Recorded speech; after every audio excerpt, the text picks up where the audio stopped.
एक बार की बात है जब भगवान श्री कृष्ण नन्हे ग्वाल वालों के साथ प्रातः काल ब्रज मंडल की सैर को निकले। वे सभी ग्वाल वाल बांसुरी बजाकर और तरह तरह के पशु पक्षियों की आवाज निकालकर एक दूसरे का मनोरंजन कर रहे थे। भगवान श्री कृष्ण जो ज्ञानी संतों के लिए आनंद की मूर्ति हैं, प्रेमी भक्तों के लिए आराध्य देव हैं और माया में उलझे विषय भोगी लोगों के लिए एक साधारण बालक हैं, उन्हीं भगवान के साथ वे पुण्य आत्मा ग्वाल वाल तरह तरह की क्रीड़ाएं कर रहे थे। धन्य हैं वे पावन संत और ऋषि मुनि जिन्होंने कल्पों कल्पों का तप करके गोपी और गोप रूप प्राप्त किया।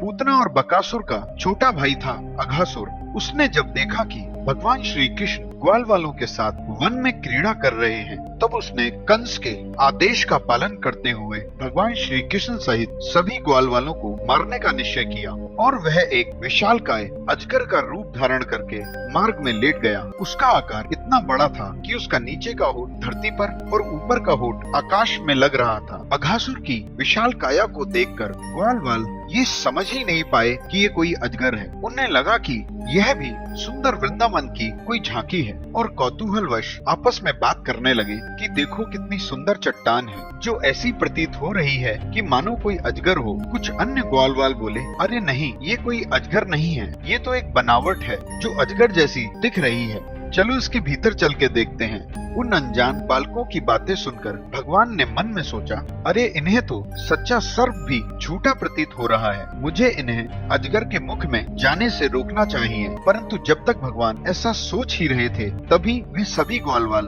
अपने बछड़ों सहित अजगर के मुख में प्रवेश कर गए। परंतु अघासुर ने अपना मुख बंद नहीं किया, क्योंकि वह इस बात की बाट देख रहा था कि जब तक मेरे भाई बहनों की हत्या करने वाला कृष्ण मेरे मुख में नहीं आएगा, तब तक मैं इन बालकों को नहीं निगलूंगा। भगवान अपने सखा ग्वाल वालों की रक्षा करने के लिए स्वयं भी अघासुर के मुख में प्रवेश कर गए और अपने शरीर को बड़ी फुर्ती के साथ बड़ा करने लगे। भगवान ने अपने शरीर को इतना बड़ा कर लिया कि अघासुर परेशान होकर छटपटाने लगा। उसकी सांस रुककर सारे शरीर में भर गई और उसके प्राण ब्रह्मांड फोड़कर बाहर निकल गए। भगवान सभी ग्वाल वालों और बछड़ों को लेकर अघासुर के मुख से बाहर आ गए। उस अजगर के स्थूल शरीर से एक महान ज्योति निकली जो थोड़ी देर तक आकाश में स्थिर होकर भगवान के बाहर आने की प्रतीक्षा करती रही और उसके पश्चात भगवान में ही समा गई।